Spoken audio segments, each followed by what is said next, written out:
they're going to get a deal or it's going to be unfortunate for them. What the President of the United States says. Sometimes he threatens, sometimes he says this must be done and that must not be done, which means that they seek domination over the Iranian nation. Trump's armada is heading towards Iran. American bases in the region are buzzing. Trump has renewed military threats amid a diplomatic push to end the crisis. Aircraft have been deployed. One U.S. warship is already stationed in the Middle East. One more is on its way. And Ayatollah Khamenei isn't backing down either. He has threatened to sink U.S. aircraft carriers. They say they have sent a ship to Iran. A ship is a dangerous machine. But more dangerous than a ship is the weapon that can take it to the bottom of the sea. Iran is also flexing its military muscle with naval drills in the Gulf of Oman and the Strait of Hormuz with Russia. So, is the US planning an all-out attack on Iran? Will Iran choose surrender over confrontation? Will Khamenei act on his threat to sink US aircraft carriers? We explore in the latest episode of HT in depth.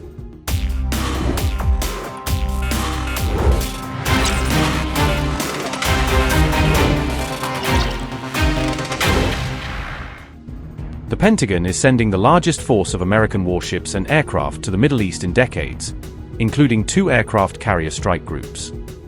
For 47 years, they've been talking and talking and talking. In the meantime, we've lost a lot of lives while they talk, and legs blown off, arms blown off, faces blown off. It's been going on for a long time, so let's see what happens. In the meantime, we have tremendous power has arrived. And additional power, as you know, another carrier is going out. The current U.S. arsenal in the area includes 2 destroyers in the Mediterranean Sea, 1 in the Red Sea, 4 in the Persian Gulf, and an aircraft carrier, the USS Abraham Lincoln, accompanied by 4 destroyers in the Arabian Sea. Another carrier, the USS Gerald R. also arrived in the Mediterranean Sea on Friday, accompanied by warships. Remember, the U.S. also possesses military infrastructure across multiple countries, including bases containing fighter jets, drones, and helicopters in Jordan, Syria, Iraq, and the UAE that will aid any attack. Trump has also hinted at a regime change in Iran. Well, it seems like that would be the best thing that could happen.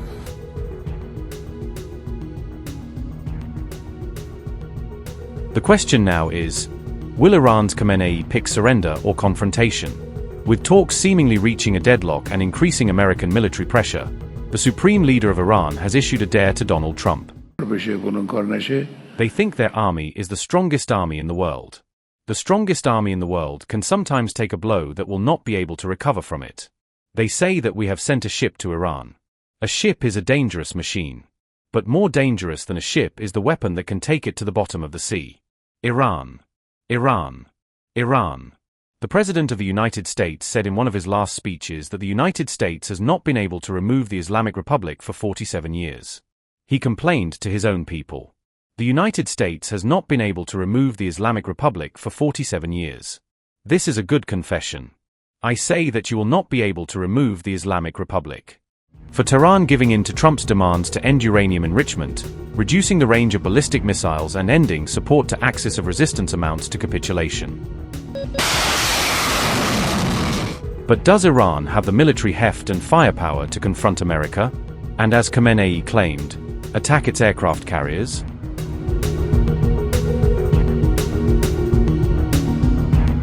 The Islamic Republic thrives on asymmetric warfare. This includes anti-ship ballistic missiles, cruise missiles hugging sea surface, armed drones in waves, naval mines in choke points, fast attack boats swarming from multiple angles, submarines operating in shallow Gulf waters. The Iranian Navy can establish an anti-access area denial umbrella over the Persian Gulf and the Strait of Hormuz. However, to sink an aircraft carrier, Iran could employ its layered defenses.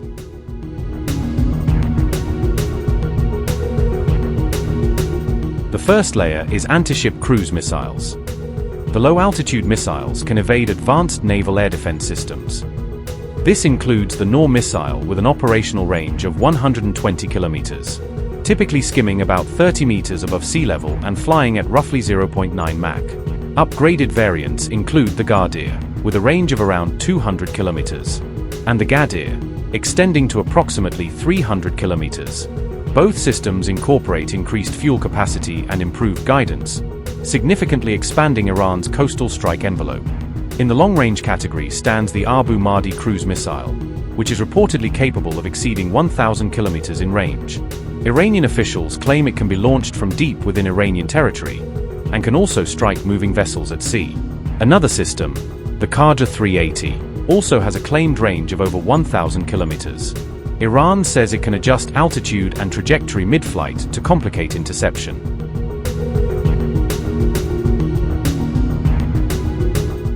Then comes the second layer of anti-ship ballistic missiles.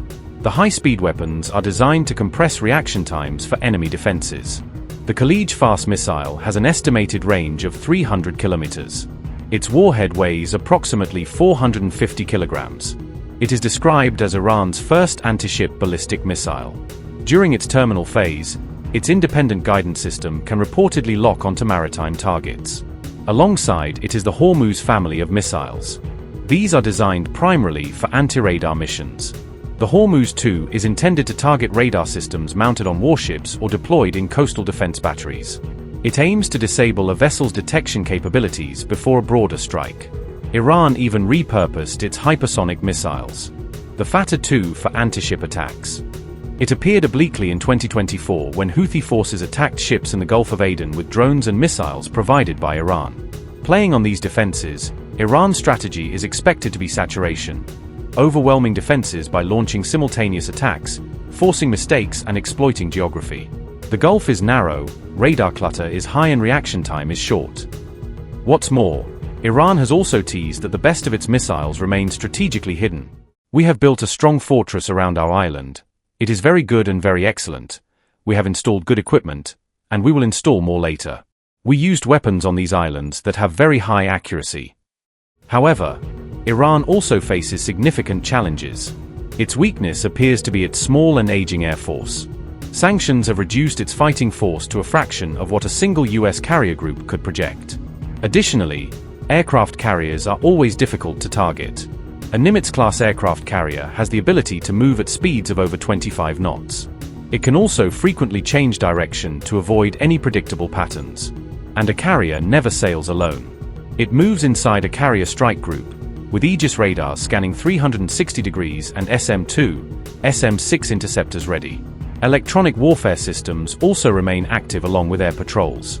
Iran's missile arsenal is deadly, but it requires good targeting information to strike true.